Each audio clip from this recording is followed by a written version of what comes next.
Hi everyone, my name is Augustina Aseme. Welcome back to my YouTube channel.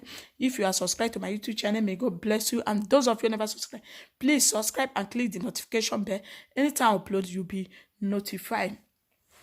And don't forget to share, leave your comment, thumbs up, guys. Guys, what are you waiting for? Support me, share me, share me.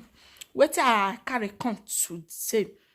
The matter when I want present today now, but Rosy.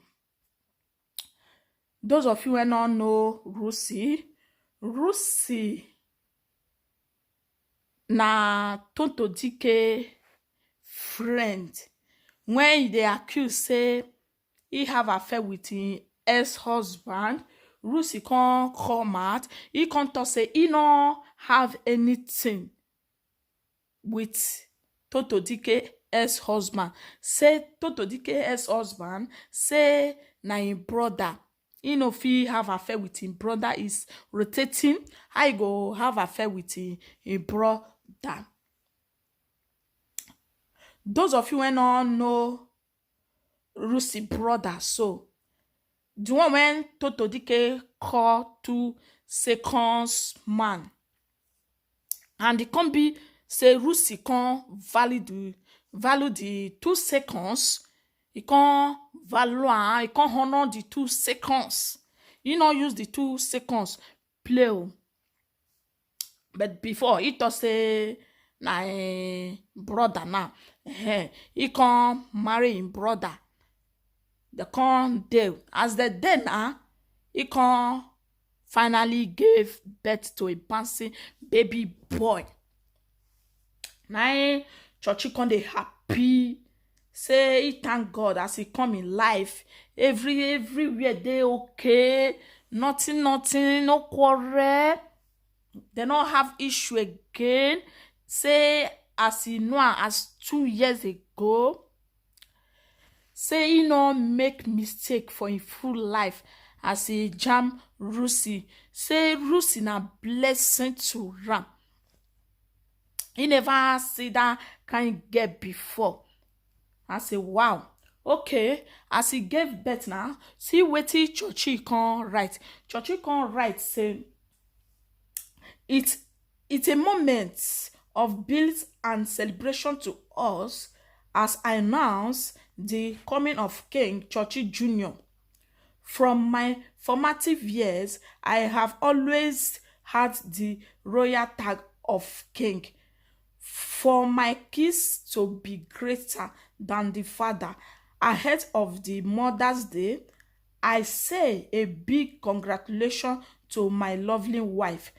For this great testimony, this decision I made 2 years ago is not a mistake, but a divine ordination.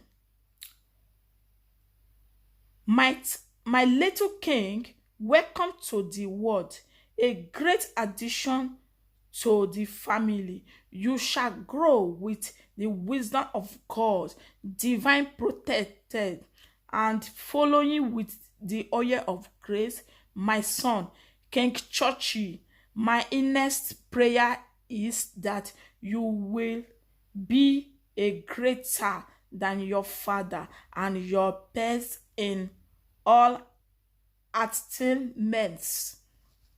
Now wetin Churchill can write, he can pray for the baby, he can welcome the baby, he can even call and say Churchill Junior. Okay now, for inside now, as he welcome Rosy finish now, he can surprise Rosy again with another gift. Rosy can write say the gift now, pushing gift just arrived. Thank you, baby. I love you. He can say thank to Churchill, say he love her, he value Churchill. For inside the comments, so inside the comments, a commenter can't comment, they can't say, ah, this one. So when you they talk, say, baby, buy you gift, let this gift, value this gift, so value this gift forever.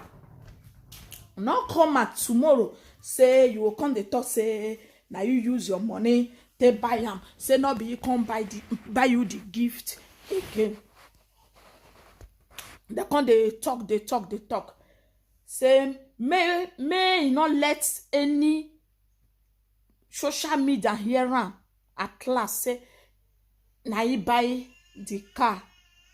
May you not live audio life, may you just keep am like that.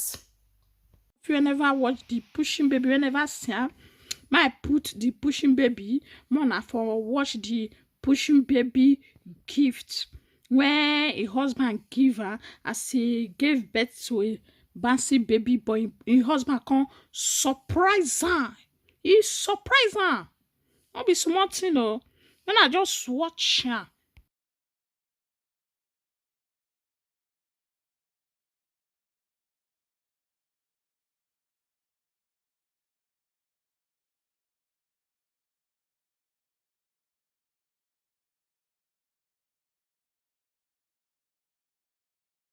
Shey una don watch the pushing baby.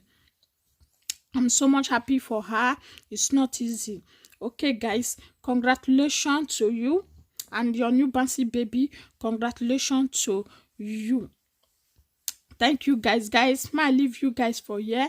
Thank you for your support. I so much appreciate you guys. Okay, guys, bye bye.